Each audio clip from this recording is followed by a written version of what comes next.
সুপ্রিয় দর্শক আসসালামু আলাইকুম। কেমন আছেন সবাই? আশা করি আল্লাহর রহমতে ভালোই আছেন। চলে এলাম আজকে একটা নতুন রেসিপি নিয়ে। চলুন তাহলে দেখি না আজকে রেসিপিটি। আজকে বানিয়ে নেব কর্ন স্যুপ। এর আগে আমি veg chicken soup recipe share করেছিলাম, তাই আজকে ভাবলাম কর্ন স্যুপটা শেয়ার করে দিই। এর জন্য প্রথমে ওভেনে কড়াই বসে কড়াইটা ভালোভাবে গরম করে এখানে দিয়ে দিলাম সাদা তেল। চাইলে এখানে আপনারা ভার্জিন যে অলিভ অয়েল, এটা ওয়েট লসের জন্য খুব ভালো এবং শরীর সুস্থ রাখে। এর জন্য প্রথমে রসুন আদা এটা গ্রেট করে রেখেছিলাম, সেটা আমি তেলের মধ্যে দিয়ে দিলাম। দেখে বুঝতে পারছেন তেলের পরিমাণটা কত কম আছে।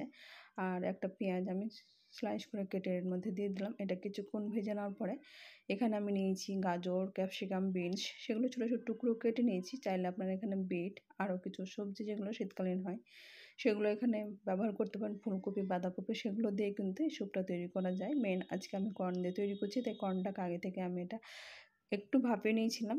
যেহেতু এটা অনেক দিন ফ্রোজেন থাকে, তাই এখানে মোটামুটি 2 থেকে 1 মিনিট মতো জাস্ট এটা আমি ফুটিয়ে নিলাম।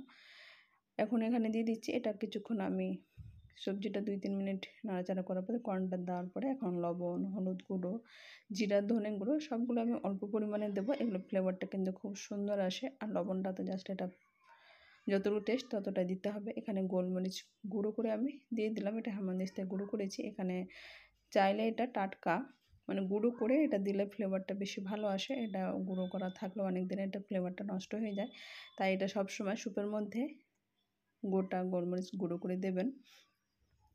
এইদিকে এটা সেদ্ধ হতে দেবো ঢাকনা দিয়ে। মোটামুটি এটা 5 থেকে 6 মিনিট আমি ফুল ফ্লেমে ফুটিয়ে সেদ্ধ করে নেব। এইদিকে আমি 2 চামচ কর্নফ্লাওয়ার দিয়েছি। কর্নফ্লাওয়ারটা পরে আমি আরও কিছুটা ব্যবহার করব। এখানে 2 চামচ আমি কর্নফ্লাওয়ার ঠান্ডা জলের মধ্যে এটা গুলে নিলাম। ঠান্ডা জলের মধ্যে এটা গুলে নিতে হবে। এখানে মোটামুটি 4 থেকে 5 মিনিট হয়ে গেছে। এটা ভালোভাবে সবগুলো সেদ্ধ হয়ে গেছে। সবজিগুলো যেহেতু আগে আমি 2 মিনিট মতো ভেজে নিয়েছিলাম, এখানে ভালোভাবে এটা সেদ্ধ হয়ে গেছে। ভেজে নিলে এগুলো গলা গলা ভাব হয় না। এখানে একটু টুকরো টুকরো ভাবটা ছোটো ছোটো করে নিতে হবে বেশি, তাহলে স্যুপগুলো এখানে দানা দানা ভাব বেজে বোঝা যাচ্ছে, সেটা কিন্তু হয় না। এদিকে কর্নফ্লাওয়ারটা কিন্তু এটা জমে যায়, তাই এটা দেওয়ার সময় অবশ্যই এটাকে আবার একটু নাড়িয়ে নিতে হবে। এখন ঢাকনা উঠিয়ে আমি এটা মোটামুটি 6 থেকে 7 মিনিট পরে আমি ঢাকনা উঠিয়ে দেখে নিচ্ছি। এটা কিন্তু কর্নফ্লাওয়ারটা দেওয়ার সময় আমি ফ্লেমটা একেবারে কমিয়ে দিই।